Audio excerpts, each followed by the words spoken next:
Millions of children are educated every day in a myriad of settings. Homeschool, public school, private school, charter schools, online academies, learning pods, private tutoring, and more. Why are so many families transitioning to homeschooling? What advantages have they found? What unique challenges do they face?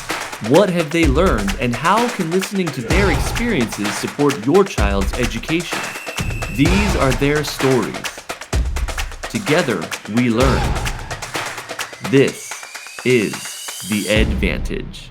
Hello, fellow educators, and thank you for listening. I'm Todd Michael, creator and host of the Edvantage. Today's guest is Stephanie Cavin. Stephanie is a stay-at-home mother of two turned California public school teacher. Stephanie draws on her experiences being homeschooled herself, teaching in the classroom, and homeschooling her own two children to create relatable, cathartic, encouraging, and often hilarious reels on her Instagram account, That Cal Teacher Life. She graduated from William Jessup University with a bachelor's in liberal studies and a multiple subject teaching credential with an EL certificate. Stephanie joined us from her home in Northern California after a long week of her dual citizenship in home and public school during state testing and other end-of-year preparations. I hope you enjoy the interview. Stephanie Cavin, thank you so much for coming on the show. Welcome to The Edvantage. Thank you for having me. So before I even knew much about you, I was basically an immediate fan of your Instagram account. And the more that I found out about you, then I became even more of a fan. For those who have not seen your reels specifically, it's kind of like if you turned a meme into a reel is the best way to describe it. So think found audio, captured sampled audio mixed with acting to make some of the hilarious takes on teaching, homeschooling, parenting, all of the above. And so that caught my eye initially. But then come to find out you're a teacher and homeschool mom and homeschooled yourself. And I was like, my people, there are not many of us walking the planet who have this.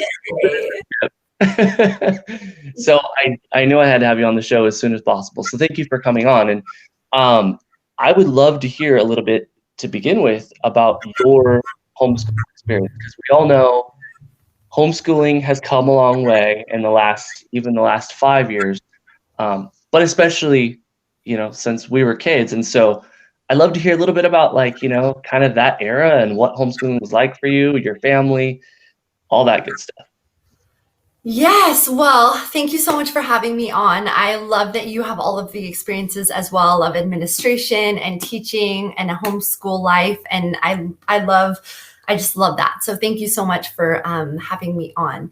Yes. So my mom and dad started homeschooling when homeschooling really in my day, I'm 38, it really wasn't very popular.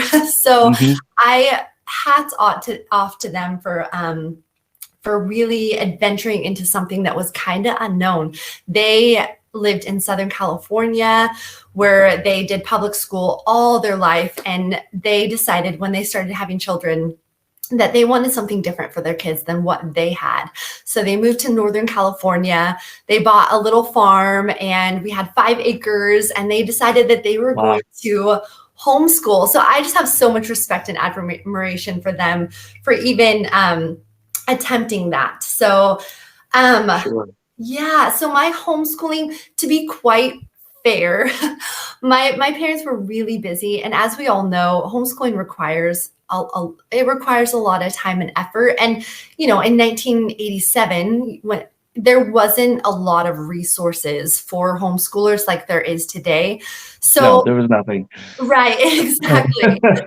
So comparatively nothing. Yeah. Exactly. So my homeschooling experience wasn't exactly what I'm trying to give my kids. There were some gaps, and it wasn't there just wasn't the resources that we have today. So I'm with what we have and the resources and everything that is offered for homeschoolers today.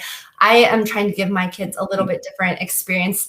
We're involved in so many sports and athletics, and that just wasn't as available to my parents. So my homeschool experience was fine, but it wasn't amazing. I didn't love it. I really wanted to be in public school because of the sports and athletics. Sure. And so I did miss that. But again, like I said, I am a huge proponent of homeschooling now because there's so much that is accessible to homeschool families. Hmm. Yeah, that's interesting to hear because, you get a lot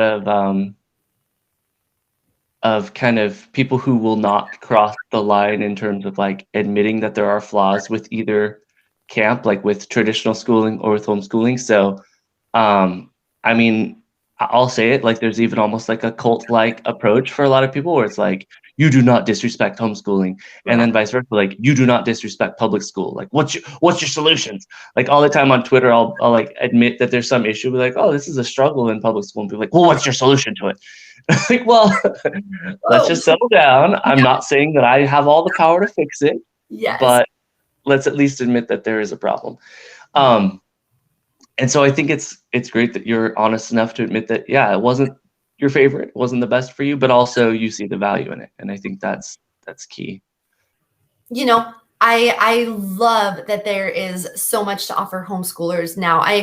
I'm constantly trying to spread the word of there's co-ops, there's online resources, there's so much free resource, so many free resources available too. And I think that if there's any benefit of COVID has really brought those to the surface. People have Right. made resources available so much more now than ever before. So I'm constantly trying to share those with other parents and homeschool moms. And I think that that's a huge benefit of homeschooling in this day and age. It is, yeah, and I relate to what you're saying about like so I'm 37, and so similar time frame, Yeah. and my mom, was down at the county office of education, like making little punch out cards to teach me with, or like she was like sending away in catalogs for these little like cassette tapes to teach me phonics that Yeah. had these little cards with it. And so like that was the reality. Like there really were such limited resources. Mm. Um, and so it's almost laughable when, to see like how much there is now. But I think there's still like the big piece that's missing, and something I'd love to hear your thoughts on is a lot of parents will kind of just grab a hold of whatever they can find and then kind of almost cling to it, like, well, at least I have this, right? Like at least I can use this curriculum, or my friend does this. And so for you, having now gone through a credentialing program, being a classroom teacher, I'm curious to hear your thoughts on like how having that pedagogy and that kind of broader understanding helps you be a more efficient and effective homeschool parent. Yeah, I think that I don't think that there's one right way for anyone. I think that you really have to model this after what you need. And I think that's one of the beautiful things about homeschooling is that you can personalize and modify this to exactly what you need. So, if you have 8 children, you can model this to do unit studies so that you're doing cross-curricular curriculum for your kids. If you have one child, then you can really hone in on personalizing it for that one person. So, Right. I think it's just like we as teachers do in the classroom. You're trying to adapt this to what your students need. But the beautiful part about homeschooling is in my classroom as a teacher, I have between 25 to 30 students per given year. With Right. homeschooling, you're probably not going to have, on average, more than 10 kids. And so Right. it's so much more personalized to your student, to your child. And I think that's one of the reasons why it's so successful is because you are working with your child in such a personal level. You're creating these goals, you're creating the curriculum that to their needs. And so that's one of the reasons why I'm such a huge proponent of homeschooling, because as we Yeah. all know, the public school system, this is not, it's not a secret that it's struggling right now. And yes, Right. COVID has brought that to the surface, but COVID just increased something that was already struggling. So I love to be a part and to feel like I'm helping helping the kids that are in that system. But if you can Sure. school, I believe that that is the most effective model because of the personalization, because of the time and attention that you can give. And as far as curriculum, yeah, again, I just don't think there's one right model. I think if, there's unit studies, you can get the box curriculum that's $800, or you can get the free worksheets on K5 Right. Learning. And I think they're both as effective as you make them to be. And it's interesting because, a lot of teachers will tell you that most of what makes a good teacher effective, yeah, the curriculum matters, but it's absolutely like you say, most of it is your approach. And, there are examples in classrooms all over where you'll have a either ill-informed or inexperienced teacher who has a lot of great curriculum at their disposal, but just doesn't have the experience yet, or doesn't have quite the right approach or mindset to be effective. And so they struggle. And at the same time, you can find teachers who are, using totally outdated curriculum or like the same few things, but they're really effective because they know their stuff or they're really experienced and they can crank out incredible results. And the same is true, just like you say, for homeschooling. It's so much more about your awareness, your mindset, and that tailoring, that individual approach than, if you only just had the right, X, Y, or Z. It reminds me of, I used to have a recording instructor for recording engineering. And he said, you can either wait to record your songs until you get the next piece of equipment or that next, big piece of your setup, or you can record the best possible song you can right now today with whatever you have, even if it just is a tape recorder, which made sense in those days. For those of you listening who don't know what a tape recorder is, before cell phone, no, I'm just kidding. Anyway, so it was kind of a similar, idea. Is like you can have all the excuses of, oh, well, I need this curriculum, I need that curriculum. Ultimately, yeah, it comes down to doing the best you can with what you have. What's it been like at work? I mean, you had a hilarious post today a little bit about it, of kind of that, like, bridging the gap between, I guess, how do I put it? Not critical, but like, maybe questioning public school teachers and questioning homeschoolers and not trusting each other or not getting along. What's it been like for you at work? Like when other teachers find out that you homeschool your kids, what kind of reactions do you get? Oh my goodness. I feel like I'm constantly defending both camps. So at work, in the classroom, they'll ask me, okay, what school do your kids go to? I'm like, oh, they're actually homeschooled. Like, oh, well, then where are you going to enroll them next year? I'm like, no, we're happy with homeschooling. And so I feel like I used to take 10 minutes and just explain why we homeschool. And you know what? Right. I'm proud of the fact that we homeschool, and I don't feel like I need to take that 10 minutes anymore. But then also on the other side of it, I feel like I'm defending teachers because the public school system is so broken. And I just am constantly, but teachers are working really hard, and it's not right. It's not because we don't have good teachers. It's just because Yeah. we have a flawed system right now that there's a lot of gaps, and it's causing learning loss. And but teachers are working so hard in the classroom. So yeah, I feel like I'm kind of defending both at each level. So it's interesting. Yeah, and it's funny because I feel like at the same time, while I'm defending both, I feel like I get resentment from both.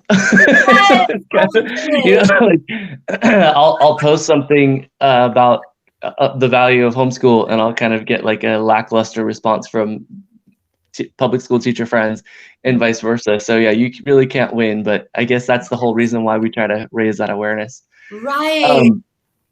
So in your, I mean, we both, that's where my teaching experience is in California. And I'm curious, like, in your experience, do you see a lot of teachers able or willing or ready to admit that the system is flawed? Like, do you feel like there's a denial, or do you feel like most of the teachers are like, yeah, we see the problems, we're aware of them, we're just doing the best we can with what we have?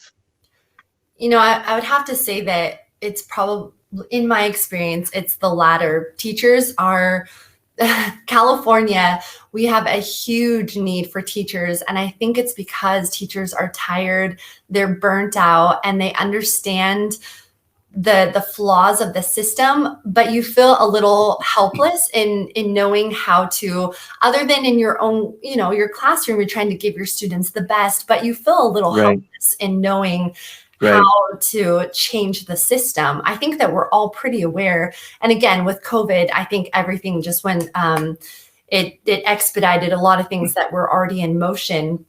But I think teachers are very aware that there's flaws in the system. We have students, I mean, in my own classroom, I have several students that are at least, 2 grade levels, some are 3 grade levels behind. And we're Sure. working our hardest to bridge that gap and prevent further learning loss.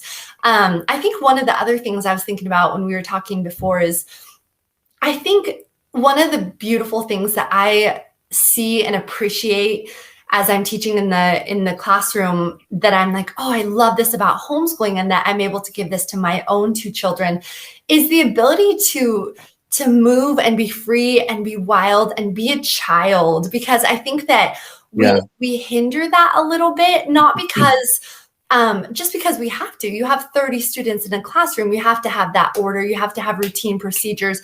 And I'm a Sure. huge fan of routine and procedures, but I'm also a really big proponent of going outside and going for a nature walk and running in the park and then coming back and finishing our homework. And I think that that is really stifled in the Yeah. classroom. And there's so many, I think more now than ever, there's so many behaviors in the classroom for whatever reason, but we're not able to address those, I think, in a way that would be most effective. And I think one of the beautiful things of homeschooling is you can let your kids be children and still learn and still capitalize on the learning around them as well as the curriculum.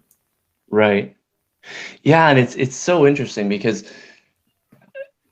my experience is exactly the same with what you're saying of, it's the teachers are well aware of the problems, and most teachers are doing everything that they can to mitigate. And Mhm. most teachers that I've talked to, they could tell you exactly how they would solve most of the problems that they see in their classroom. Yeah. The challenge becomes in what they're allowed to because of all of the cumbersome laws, regulations, Yeah. and requirements. I'm not working as a teacher right now, so I will completely separate you from what I'm about to say. This in no way reflects your views, and you Oh, responding to me is not a compliance or anything.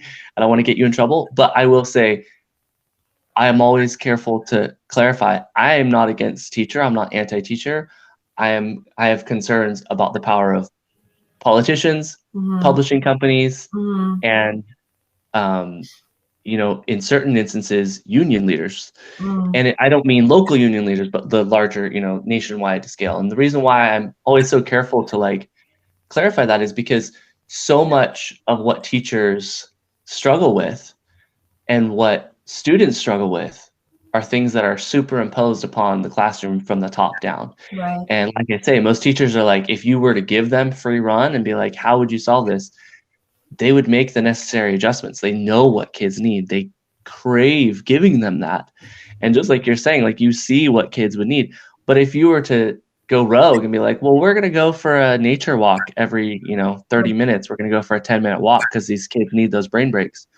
After a while, you probably would hear about it. Like you'd hear other teachers complaining about it, or maybe your admin. And so it's sad that knowing what's best for kids, but being able to necessarily do what's best for kids is hindered by the system. And Right. again, that's not to say like, let's all give up on public education or Right. let's attack teachers or anything like that. But it's recognizing that for now, if those of us who are able to homeschool, that's a way that we can mitigate that. But Yes. long term and large scale, I am all for pushing back against those forces that superimpose that, because all of those things are relics of a system that didn't really work when it originated, but especially doesn't work now. Like Right. industrial revolution, yay, we need workers in our factories.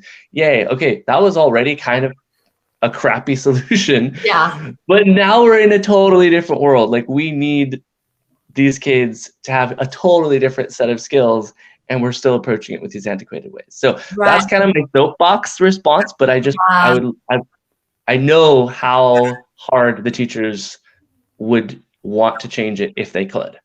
Yeah, and I love that. I love what you said about I think that the school system is pushing parents out of the classroom more and more. And I think that we're watching that as a society. There's less information, and not, again, not on the teachers, but the school system, the schools, the Yeah. administration are asking the teachers not to inform the parents about a lot of things that are going on in the classroom. And so Right. it concerns me that I don't think that parents are fully, not to any fault of their own, but because of what is going on in the system, I don't think that they're fully aware of what is going on in the classroom. And even, again, with COVID, we don't have as many paras, we don't have aides, it is yourself and the student. And Yeah. I don't really think that parents are fully aware of what is going on in the classroom as much as I think that parent involvement is huge, and parents can't be in the classroom. And also, Yeah. the system doesn't. They're asking us not to tell parents what's in the curriculum. Right. Right. The parents out of the classroom more and more. And I think that that's very concerning, especially with what is coming into the classroom. We have the critical race theory, we have all of these sex education, we have so much that is coming into the classroom. I think it's a time for parents to know and be educated on what their child is learning now more than ever. Right. Yeah, I was in a meeting one time when I was a admin, and it was a bunch of site admin and then district level leadership, and our district superintendent was leading the meeting. And it was about a year into the pandemic, so like toward the end of 2020 or so, and we were kind of talking about preparing for the following school year, and somebody said, well, are we concerned about parents pulling their kids out of school? And the superintendent said something to the effect of, well, what else would they do? They don't have any other options, so they're not going to pull their kids out. Yeah. And somebody said, well, what about homeschooling? What if they ask about homeschooling? What do we tell them? Because they can pull their kids out. And I'll never forget this. And it actually was a turning point for me, as far as like just being so frustrated. My superintendent said, they don't want that. They think they want that, but they don't want that. They don't know what they're talking about when they say they want to homeschool. They don't really want that. Wow. So don't take that seriously.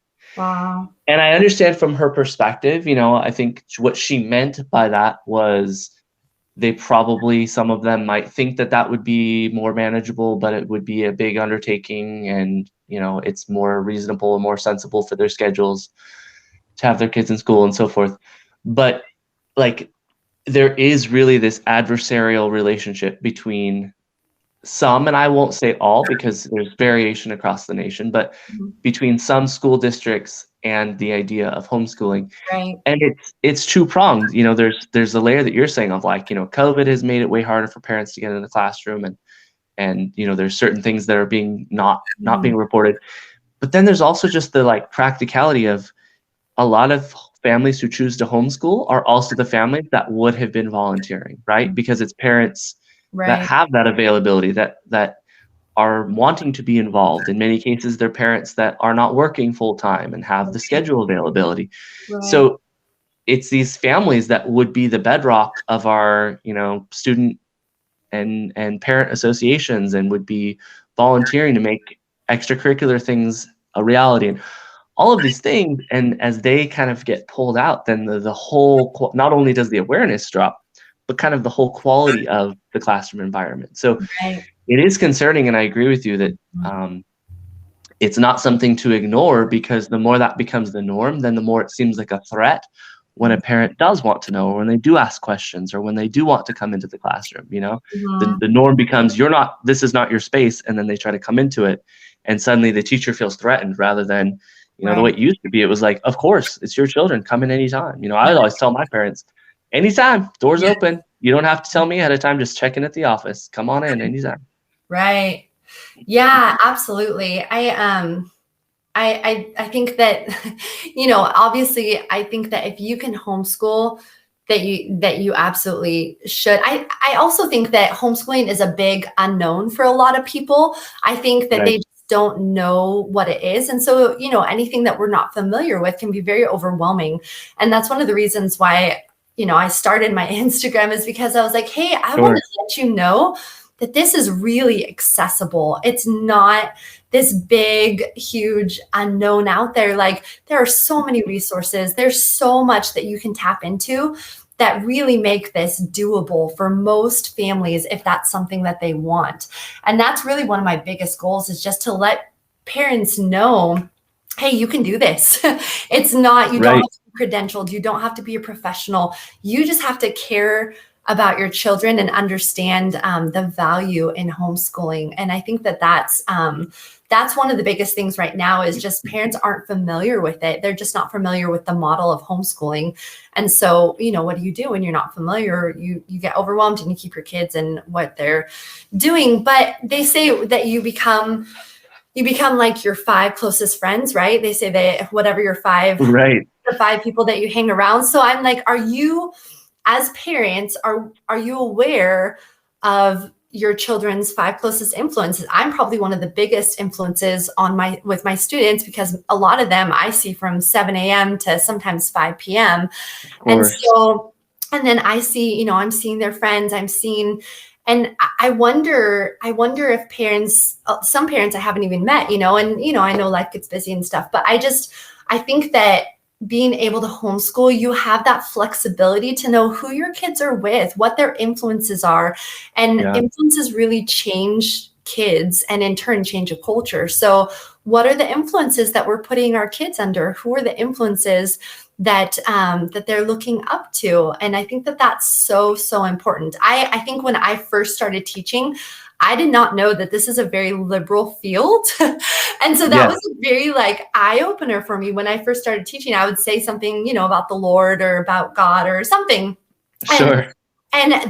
that's like, you don't do that, especially in California, right? So I realized pretty quickly, oh, and as a liberal field, there's a lot of liberal ideas that are really consuming the classroom.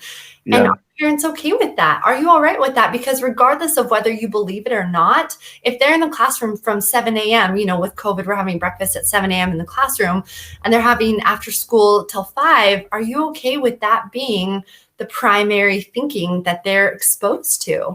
Right. It's so interesting, and I had the same experience because I grew up in California, so it's like, you're aware that you're not majority Right, conservative. Like, right, you right. you know your surroundings. So it's not like I Mhm. was like, "What? There are people who don't believe in God? Oh, no." But Right, it was very much a huge shift from, and I went to the University of Santa Cruz for my undergrad and then for right, my master's and my credential program. So, like, growing up in Santa Cruz County and going to UC Santa Cruz, you just know right. that there's a certain level.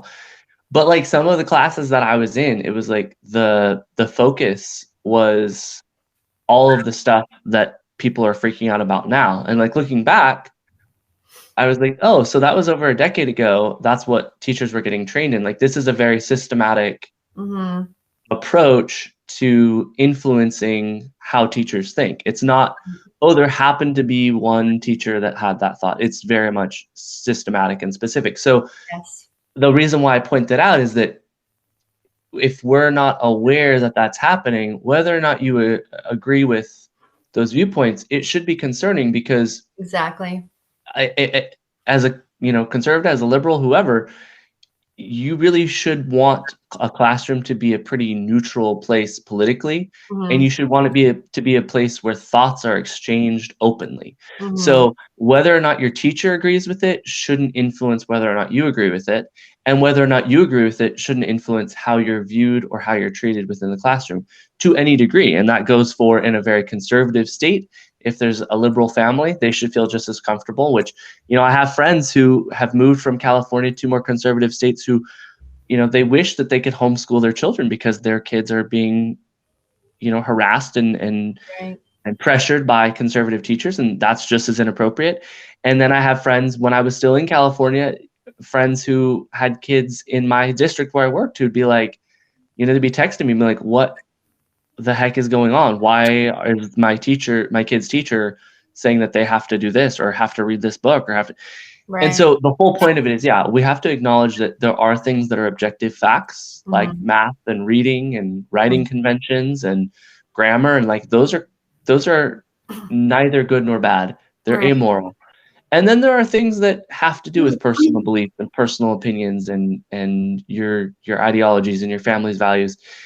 And we can't treat them as equal, because the moment you start saying, well, this is better than this, it's just like you say, it not only shuts parents out, but it also confuses the kid, because then, your whole life, your parents have said, well, this is what our family believes and other people don't believe this, but this is what we believe, or not everyone agrees with us, and that's okay.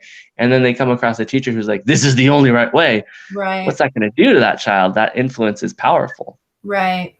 Yeah, absolutely. I fully agree. And I think that, and this might be a little controversial, but I think that the whole idea of, well, I'm just going to let my child choose what they want to believe in.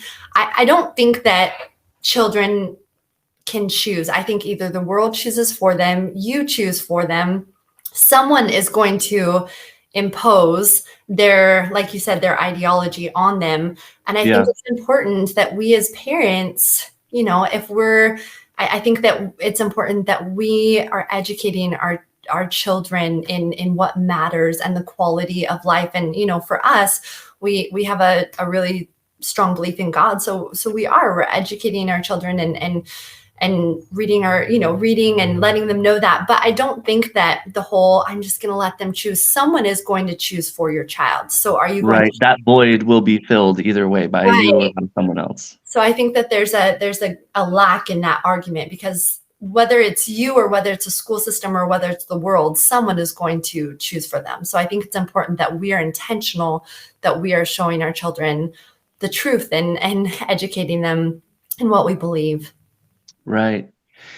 I'm curious, and I don't want to get you in hot water or anything, so choose your response carefully. No. But it being more of a liberal environment, for those, because okay, I'll share a quick experience of mine, and then I'll ask my question. So I am conservative, I'm Christian, and I generally did not make that known in my classroom. I did not make it known when I was administrator to really anybody, unless they brought it up, or there was some specific thing that I was talking about in my week that maybe gave a clue or something like that. But it was certainly not something that I would go around saying, hey, here's what I voted for, and I didn't have bumper stickers on my car. Like, I was very much keep it under wraps, and that was fine.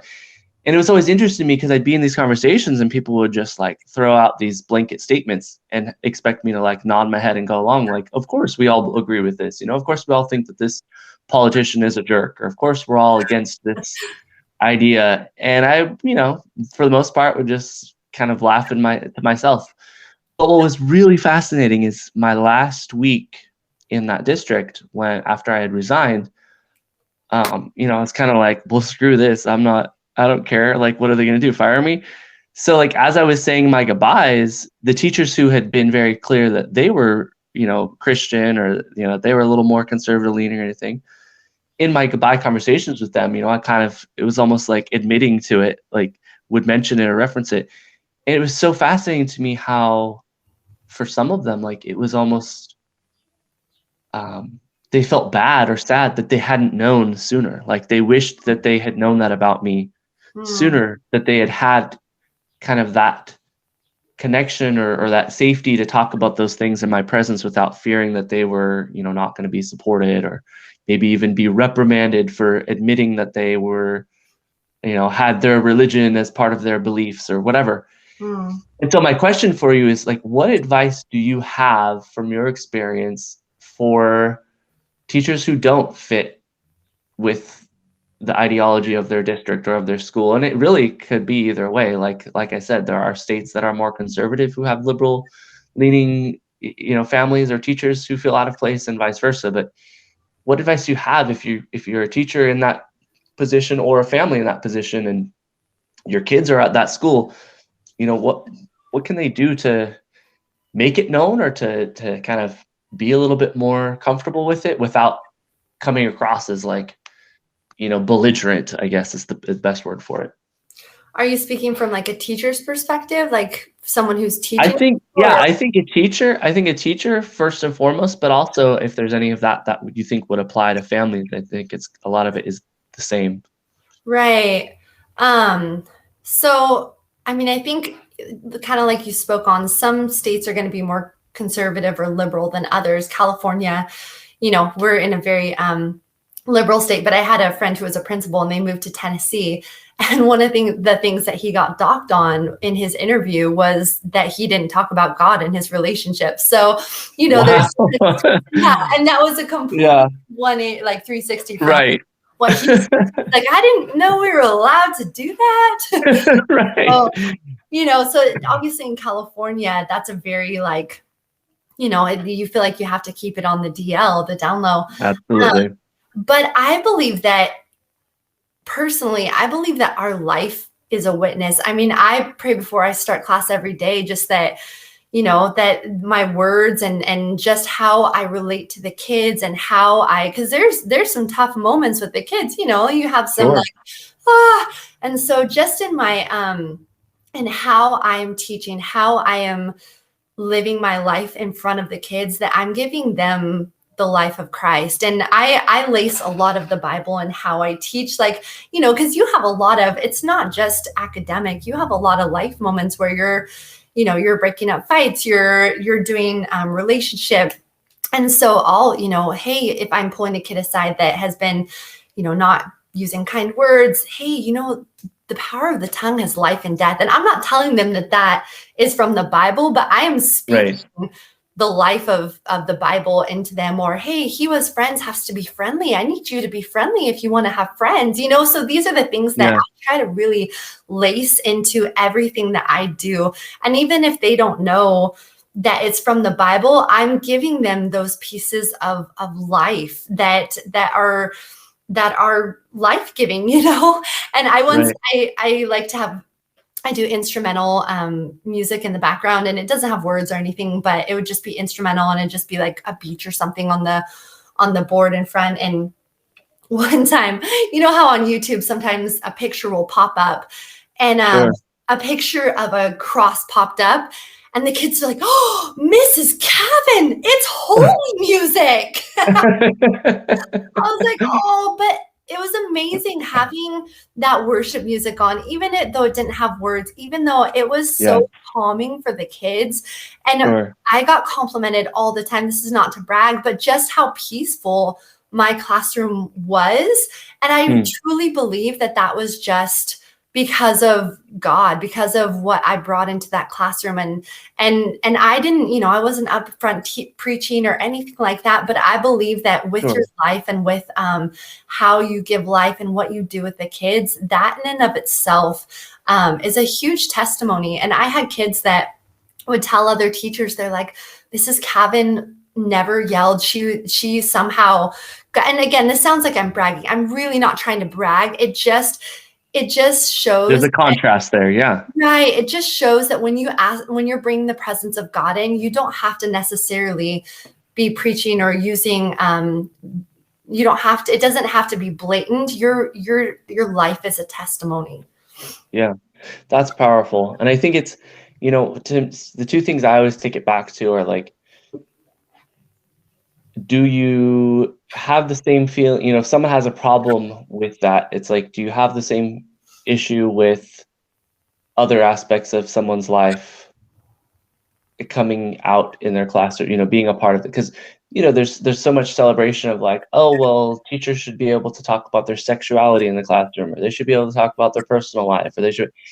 And so it's like, okay, if we want to open those doors, then those doors will be open, but understand that also includes all of these other details about a teacher's life. So I think it's important, yeah, that we have that awareness that if it's a part of who you are, it is going to come out, and it doesn't mean that you're intentionally, trying to secretly convert children to your beliefs or indoctrinate them, but it's a piece of who you are, and it's not something that you can separate any more than a teacher who is a musician can separate their passion for music when they speak of it, or wanting to, perform music for the class or encourage kids to find an instrument. And I think religion has really been relegated into this like taboo area where everyone feels like they get to just punch it and punch it and punch it and say, no, it's different. Separation of church and state.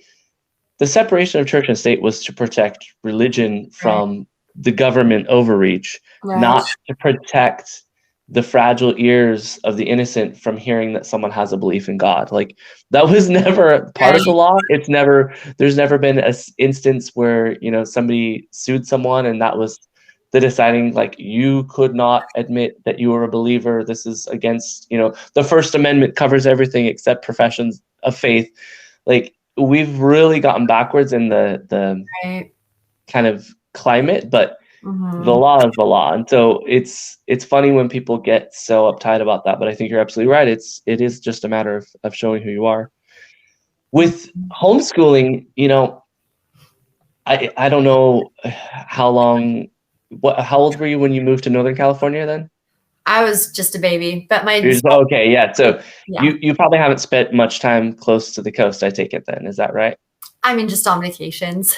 Okay. So in my hometown, in the county of Santa Cruz, California, and especially in the city of Santa Cruz, there are these bumper stickers that you'll see all around that surfers have on their cars, and it says, "Surfing sucks, don't try it." And of course, the idea being that the waters get too crowded with noobs. They don't want people in there trying it. So it's like kind of a sarcastic little thumbing their nose at anybody who's an amateur who tries to crowd out their water. Nice. What I think is interesting, and the reason why I bring it up, is in homeschooling, it's so the opposite. Like, you never come across a homeschooler who doesn't want to share or tell you what they're doing or encourage you because somehow that's going to, ruin the experience for them. Like, I've loved to see how open and encouraging the homeschool community has been. Yeah. What has your experience been as you've connected with other homeschool families? Like, do you ever get kind of curiosity or pushback when when they find out that you're also a public school teacher? Like, do they view you differently, or do you get a different kind of response, or is it a little bit more open-minded than the other way around? Oh, I think just like what you said, I think the homeschool community is so beautiful. I am so grateful for it. And like we talked about earlier, I think that it's bigger now than it ever has been. And I mean, I think obviously people have asked, like, oh, you teach, how do you teach and homeschool? And, Right. that's a conversation point, but I don't think it's ever, really criticized. I haven't felt, I mean, there's just that conversation but I think that, like you said, the homeschool community is just so open and so welcoming. And I think we as homeschoolers want this to grow. We see the problem. We see what's going on with our kids as a generation, as a society. And we want the solution. I truly believe that parents want to spread this solution. And once you've experienced homeschooling and you get over the overwhelming part of it, I think you get so excited about your kids just experiencing life and academics and school in such a beautiful way that you want to share that. And there's such an excitement with the homeschooling community. So all the co-ops and the sports and things that are really coming to the surface and are becoming accessible to homeschoolers now more than ever, I think are just a product of that, of homeschoolers just coming together. And there's power in numbers. So they see the problem. This is how we can give a solution for our kids. And I believe that as a community, we want to share this to the world because it's so beneficial. Yeah, that's a great way of putting it. And it's true. the strength in numbers really is the key, because the reason why public schools kind of have been resistant to change so successfully over the years is because of the kind of top-down power structure that we have, and the only way that you can push back against that is when enough voices join together to push back and say, hey, wait a minute, this isn't working for our kids. And recognizing fully that homeschool isn't an option for everybody. There's going to be a need for public school pretty Mhm. much no matter what. Right. What can we all do to improve awareness, improve the desire for high quality, and not to like make it sound like we're trying to cause widespread riots or something, but to like help parents realize they have more power than they think, Yeah, and exactly. their influence is what matters most. And you talk to any administrator, district level, anything, and they talk a big talk until a parent has a problem. Yeah. And boy, you'll never see someone change their tune faster than when they realize a parent is unhappy.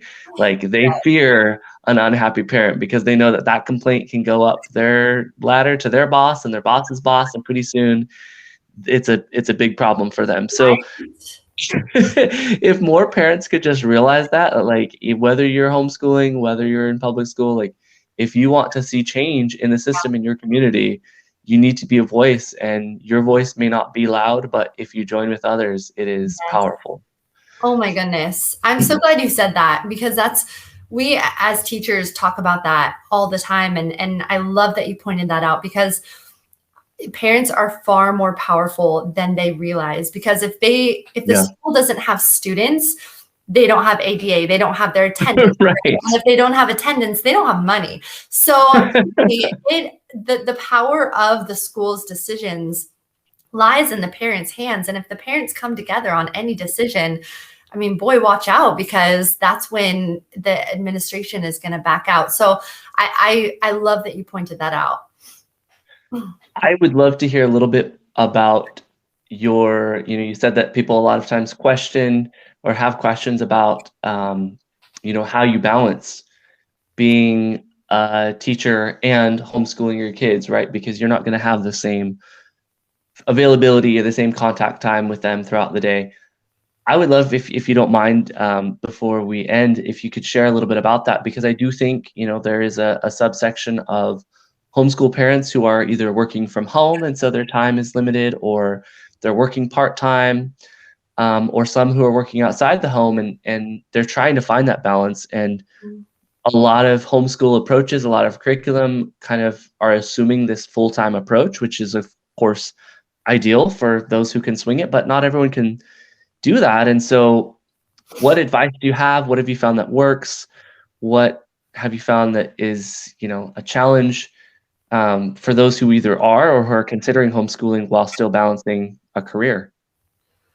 Man, that's a really good question, because it's a hard one. Sure. We live in a society that is really based on two incomes, and I'm speaking especially to California, because, as we all know, there's Yes, inflation ma'am. and housing and mortgage, and it really is our society is built upon two salaries supporting a family. And so in order to homeschool, I do believe that it takes a lot of intentionality, and it takes some sacrifice. So the way that my husband and I do it is, I am obviously working full time as a teacher, and he does delivery right now. So he's delivering, and so he's able to make his own schedule with that. So we Yeah. don't. He sometimes he'll work full time, sometimes he'll work part time, but he's always in the mornings. He's at home with the kids, doing that morning work. And then the nice part about being a teacher is you do get off fairly early. So then we kind Sure. of tag, and I come home, follow up with whatever wasn't done, and he heads out to work. So it is this kind of tag team. And, I think that if you can do it another way, that's great. But this is the way that we've been able to make it work for our family, because homeschooling Sure. is a priority. And I think, whatever priorities in your life, whatever you make a priority, you're going to find a way to do it. And so this is how we've found the way to do it in our family because homeschooling is a huge priority for us. But it's so worth it. I mean, we see our kids, and I think that the peace and the life that they carry is huge. I mean, my daughter's in kindergarten and she reads at a third grade level, and that's not because I've done anything special or we've done, Yeah, it's just because of the personalization that you can bring to your kids in homeschooling.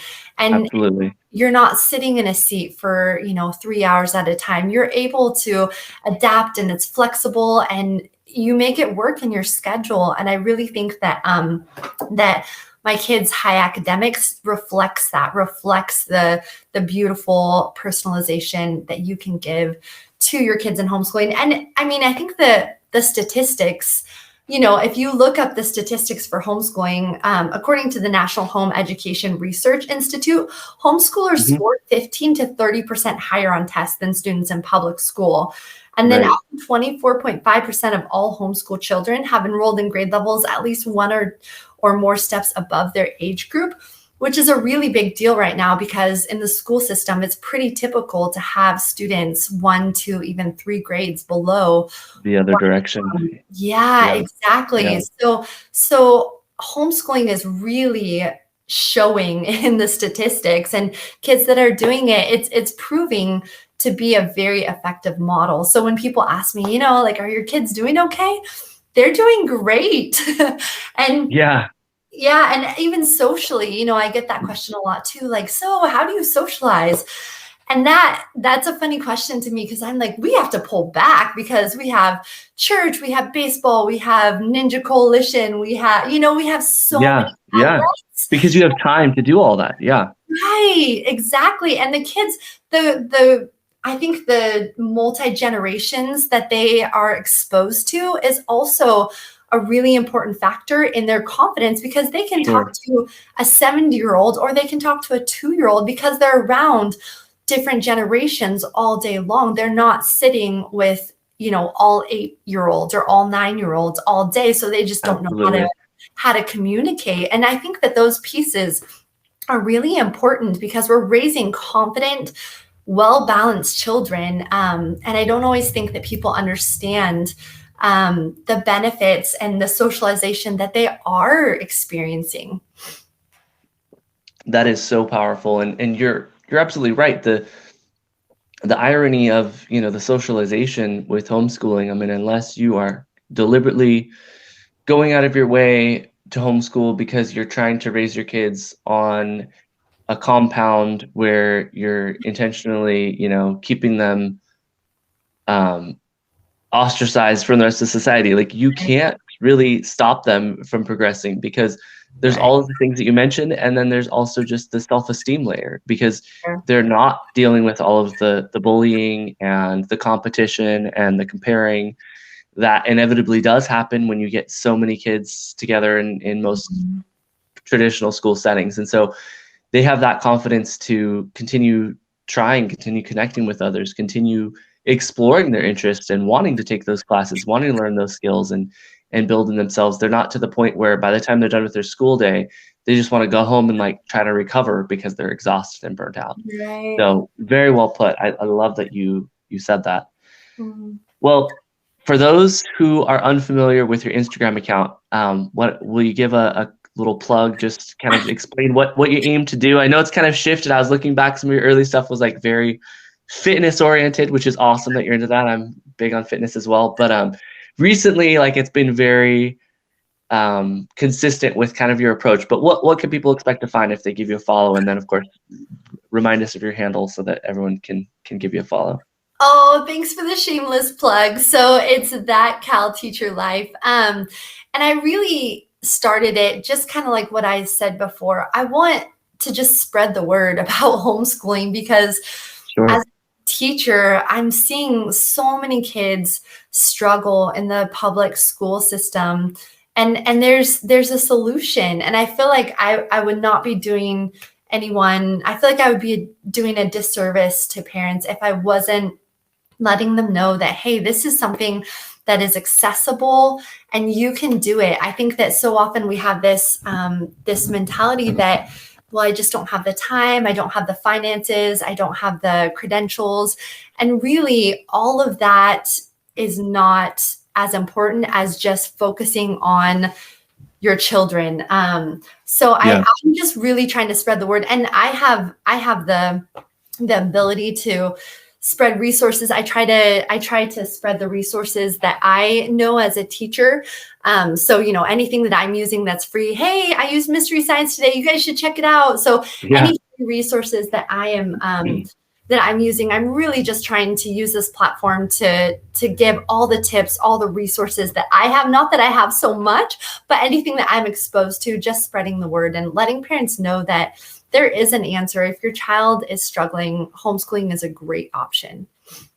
And often in a way that is so entertaining and hilarious while being informative. I have to give you props for that. Like you have I think you don't realize that your skill is so unique, but I'll scroll through and be like, boring, boring, boring, boring. And then I get to whatever your latest post was, and I'm instantly delighted because it's not just information, it's cleverly done, or it's given with such wit that it puts a smile on your face while still, being cathartic, being informative. So well done. I think you've really hit something good, and I think your account is going to grow exponentially as more people discover it.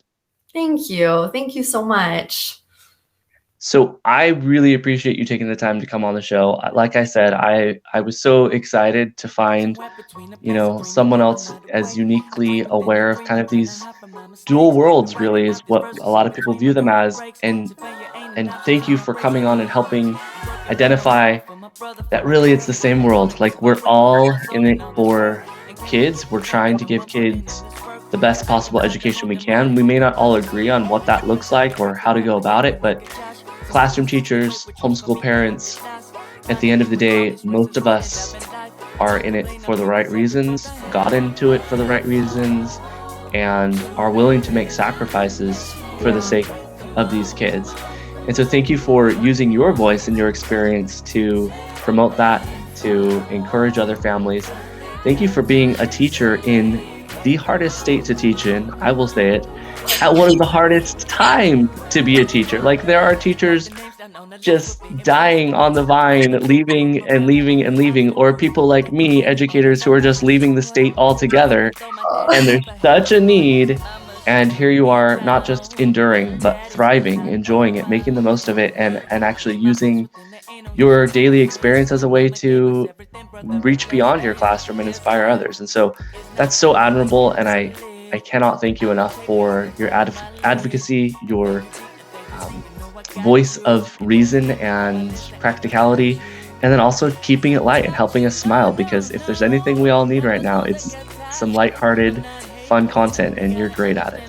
Oh man, well thank you so much for having me, Todd. This was such an honor to talk with you and to be on your podcast, and I really appreciate what you're doing as well, just bringing parents together in the common goal of our kids. So thank you so much.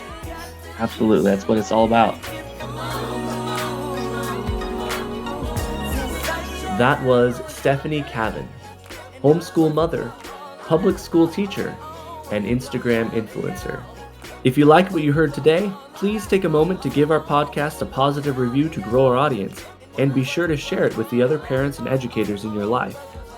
For more information on how you can become a better educator, head over to homesschooladvantage.com and check out our free resources, or consider becoming a member to unlock your advantage. Until next time, you can find us on Instagram and TikTok at homeschool_advantage, Facebook and YouTube, Homeschool Advantage, and on Twitter at homeschool_ed. Thank you for joining us. Bye, everybody.